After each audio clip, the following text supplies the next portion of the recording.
Hey guys, this is Heretic, and so today's the last day of 2022. It's New Year's Eve. And I'm really looking forward to 2023 and all that I hope that it brings, both in the game and in my life and in your lives. In War and Order, there are a few things I would love to see in 2023. And in this video, I'm going to go over the top 5 things that I'd really like to see. So let's go ahead and get started. Number one, we've been asking for it for a while.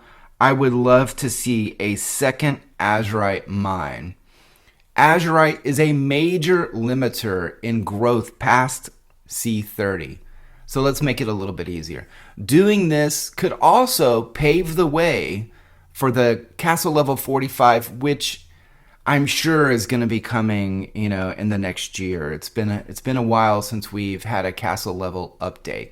So I'm sure, in this next year we're going to see a higher level castle that we can get to, but how many people can actually even get close? How many people can actually get to 40, in 2 years? Right? Should it really take you that long to get to the end game? I'm not sure. That kind of it seems like a lot. You see them in the older realms. You see a lot of people at C40, but the Azurite cost gets to the point where it slows you down so much that it's really nearly impossible to move up without spending many thousands of dollars. All right.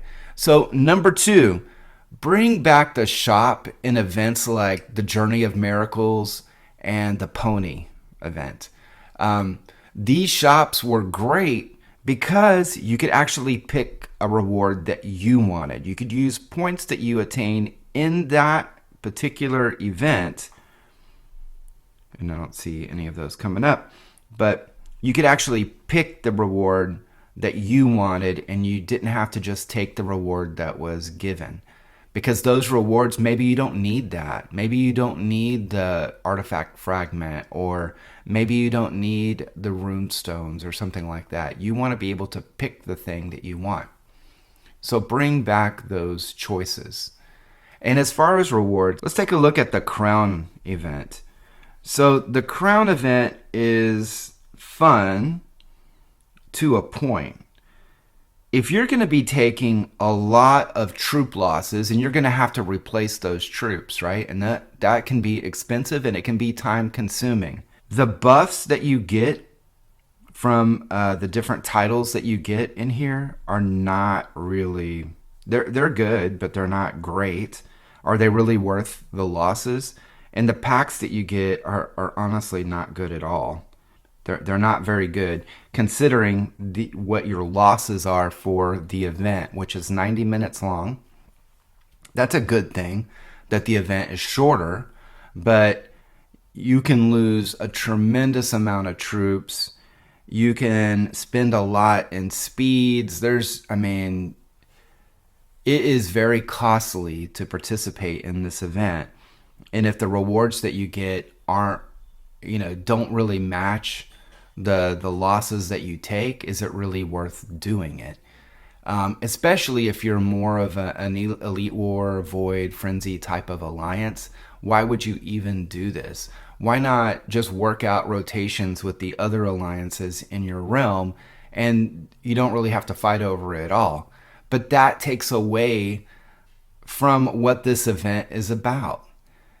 So really increasing the rewards and the buffs that you get and the debuffs will give more incentive to people to actually fight for it.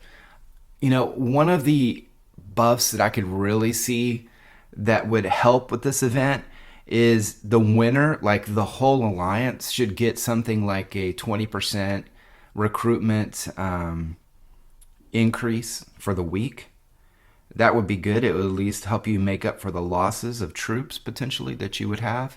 And also, I would make it where people weren't able to combine into one alliance, because if you did something like that, then what you would have is you would have one alliance not really fight at all, and then they would just combine, with all the big players, and then those big players then would get that buff, and they'd be able to use it for void or whatever, and that would kind of still take away from what the crown event is, and it would take away from the fighting, which we all want, right? But really, it gets to the point where you have to decide on whether or not crown is worth it for you and your alliance. Even if you know you can win, is it worth winning? Right? So let's make it worth winning. Anyway, number four. There needs to be additional pathways for free-to-play players and low spenders to get things like orange artifact fragments, tattoos, runestones, and decorations for their garden in the sky. All events should have a free player path to give some sort of reward and upgrade for their castles. You don't want the disparity between your free and your low spenders, the gap between them and your big spenders, to be so big that your free-to-play players give up, because overall realm health and activity is the most important thing in the long run. Because when you have that, you'll have people, because your big spenders come and go, right? Their ability to spend comes and goes. So they may spend a lot in the beginning, and then they may not spend for 6 months, not very much. But then someone who maybe didn't spend in the beginning would then be able to spend later on, and would be able to catch up and actually compete.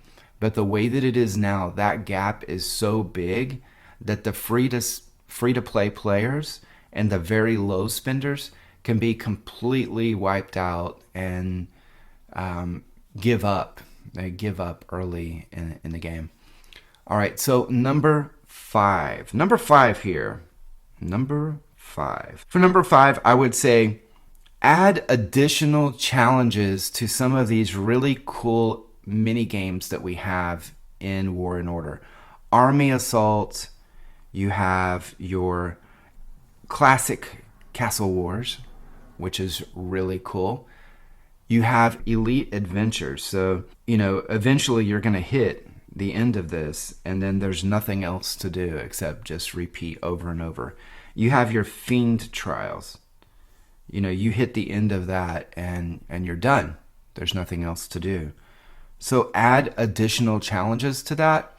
It seems like it would be a relatively easy thing to do programmatically, but and it has the potential of giving those low and free-to-play players the ability to have some more upgrades, some more rewards as they go.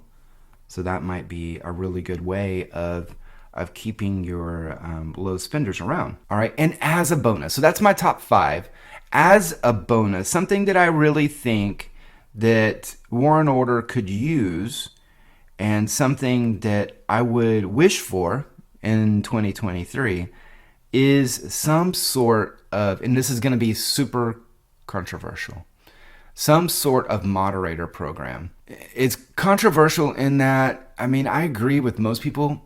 Having freedoms is great. Not having even the amount of blocking things that you say, that sort of thing is great. Freedoms are great. And I really didn't even notice anything being bad until I was in this current realm.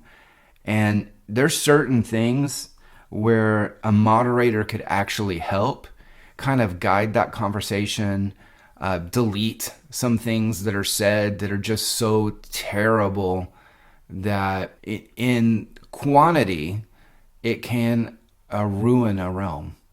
And you say, well, it's just words. It's not a big deal. People, you can get over it. Stop being so thin-skinned, all of that sort of thing. It's not that. When you see negativity all the time, and it's not just negative, but like death threats and worse being said in a public place without any type of real true control, it can get to the point where people will just give up completely. And it takes away. Now, you could really not like someone in the game. You could really not like them. They may, attack you and wipe out your small alliance or whatever. But that doesn't matter, right? That's part of the game mechanics. And keeping them, you don't want them to leave because then it makes the game boring, right? You don't want Farmville. What makes this game great, one of the great things, is that you have the potential of being attacked and losing everything. So you have that fear, and that fear keeps you going. It makes it interesting. Without the fear, without the challenge, then there's nothing there, right? It gets old really fast. I've seen realms where we've lost hundreds of players to just language, not because of war, not because of gameplay, but because of constant sick behavior in world chat. So as a bonus to my top 5, I would say some sort of moderator program would really benefit War and Order as far as retaining players, as far as keeping realms a little bit more healthy. I think it would go a long way. All right, so with that, I hope each and every one of you have a incredible New Year's Eve, and you're safe, and you have a great 2023 that's full of, all the things that you want to accomplish. All right, and with that, take care.